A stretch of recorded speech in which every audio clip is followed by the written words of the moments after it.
what I'm about to share could seriously reshape real estate, the stock market, and mortgage opportunities going forward in 2026. There's a proposal being talked about right now. People are calling it MAGA 2.0 or stimulus 2.0. And whether you love or hate Trump, the market doesn't care. For money, real estate, and market standpoint, this might be one of the most aggressive pro asset bills we've seen in years. And when I say pro asset, I mean real estate, stocks, business owners, and homeowners. This isn't hype. This isn't TikTok noise. This proposal is going to be discussed as a bill that could pass through budget reconciliation, meaning that it won't even need 60 Senate votes. So, in simple terms, as someone in real estate and mortgages, I'm watching this very, very closely. Number one is the down payments program. One of the first things discussed is basically a new down payment style program similar to FHA.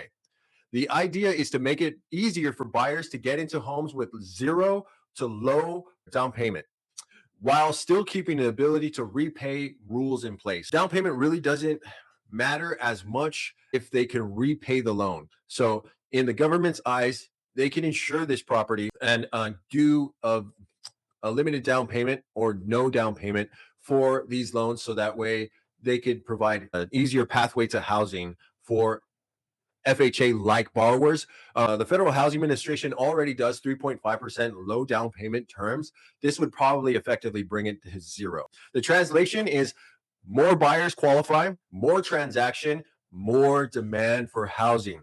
What happens when demand for housing goes up?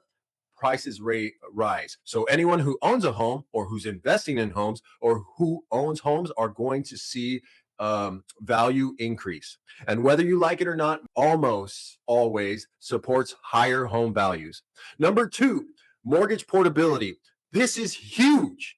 They're talking about expanding mortgage profitability, meaning homeowners could potentially move and transfer their existing low interest rate to a new property, subject to appraisal. So imagine someone with a 2.7% or 3% not being trapped anymore. What does that do? It unlocks sellers. It increases inventory, creates move up buyers, and massively benefits second mortgage and HELOC markets.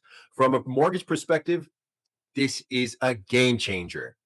Eliminating capital gains is number three. They're eliminating gains and certain home sales. There's also a discussion about eliminating capital gains taxes in situations like selling to first-time home buyers or to tenants. If you're an investor out there and you can't get out of your current investment without paying large capital gains tax, if you were to sell it to your tenant, you would be exempt of capital gains tax to that property. This is major for people who don't want to sell, and who want to sell but don't want to pay those high taxes. This encourages investors to sell, increasing the volume of homes into the market, more starter homes hitting the market, and more tenant to owner opportunities, which means more transactions, more mobility, more deals. Realtors get excited. If this bill passes with this on it, you're going to see lots and lots of ability, lots and lots of more volume in the market. Part two, construction, renovation, and supply. Number four is streamlining the permitting process. They're talking about fast tracking permits. If you ever try to build or remodel, you already know how powerful that is. Faster permits, more building, more rehabs, more supply, more real estate job. That's extremely bullish for construction and development and renovation real estate. For us, it would be renovation loans, whether that be hard money, 203K. However, we get into those red tape issues, they're going to essentially cut that tape. Number five, new tax-free accounts for home upgrades and disaster mitigation. There's even a proposal for new tax advantage accounts that could be used for home mitigation, disaster recovery, and possibly renovations, which could open the door for people to remodel their homes, add ADUs, upgrade properties, and finance improvements tax efficiently. That fuels property values and trades. Part three, stocks, investors, and wealth. So number six would be ending the taxation of inflation. This is one where investors are really they're really paying attention to this. The idea is that when you sell assets, In real estate, business, or stocks, you would be taxed on the proportion of the gain that was purely inflation. That means lower effective capital gains, stronger incentive to buy and hold, and higher real returns on assets, which is why people are calling this extremely bullish for stocks and real estate. And this is why I'm bringing it to you, because this is so important for us to wrap our heads around, because it's coming. If it's already on a bill that's going to be promoted, they have this reconciliation pretty much in lock. So, us knowing about this happening is going to support us to understand what's coming down the pipe and what is possible. So, number 7 is home saving accounts. They're also talking about creating home savings style accounts where people could contribute money tax free that must eventually be used for housing. What do people usually invest those funds in while they grow? The stock market. So you get double the effect, more money flowing into markets, more future home buyers created. You can see why being in the real estate business, this is very exciting. Business, jobs, economic stimulus. Number 8, expanded hiring and apprenticeship tax credits. There are major tax credits discussed for businesses hiring workers, apprenticeships, trade training, and people starting businesses. So businesses hiring workers, I mean, that's a no-brainer. People are always hiring workers, but which type of workers? If you in this bill, they're speaking of unemployed workers. So if you were to, let's say, separate from your current job, or if you were laid off from your current job and then you went on unemployment, and it's important to apply for unemployment so that way when you do apply to your next job and they know that you were on unemployment, they will receive a tax credit by hiring you. For businesses to hire second chance people who are, maybe rehabilitated from penitentiaries or state issues, and as well as people who are in the unemployment bucket that will allow them to qualify. And last, and that stimulates employment, small business growth, skilled labor, and consumer confidence. And a strong employment always supports real estate. Okay. They got to be able to pay back their loans. They got to be able to purchase a home. And what helps them with that is definitely good employment.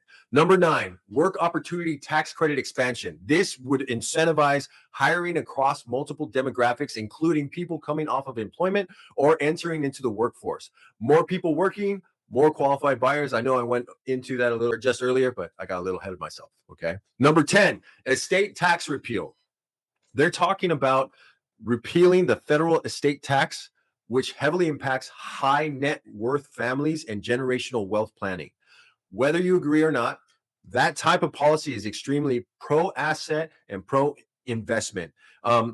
It's very common that people put their assets into a trust to protect them from taxes and to be able to bequeath it to their children much easier.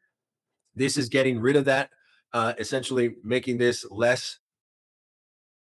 uh, making it less realistic to use. I can't. I'm I'm I'm brain farting the term on there, but relevant, less relevant to use. But if you get those non-revocable trusts, they are still useful in other ways. But essentially, this makes it so that the tax benefit for that is probably not as significant. Now, when stacking all of this together, we're seeing it's going to be easier buying, easier selling, renovation incentives, construction growth, asset friendly tax treatment, market liquidity, workforce stimulus. You can understand why analysts are calling this one of the most bullish proposals for real estate, stocks, and business owners in years. This doesn't mean it all passes. This doesn't mean timelines are guaranteed. But as someone who lives inside the housing finance every day, this is absolutely something to pay attention to.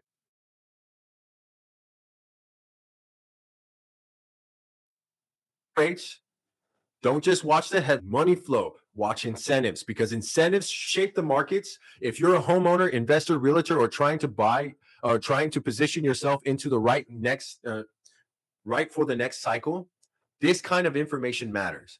If you want breakdowns like this, marketing strategy, or real mortgage game plans, drop a comment, shoot me a message, or follow me on my Mortgage Master pages, because opportunity doesn't disappear, it just changes shape. So if you happen to be a loan officer out there who is looking to have mentorship, who wants to have uh, accountability, who wants to learn and grow, we have two ways to do that.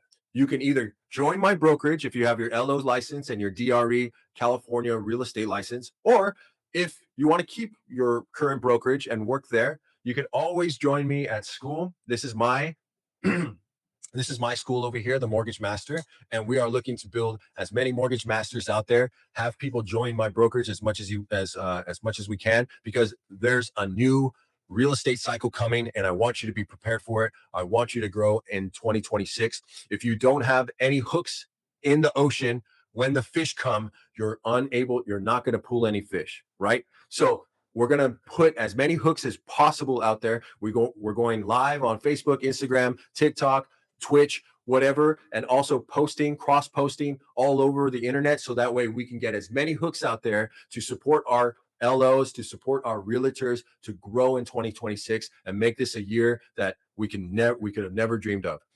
My name is Isaac Rajeda. I'm the Mortgage Master. Reach out to me for anything, anytime. Love you guys.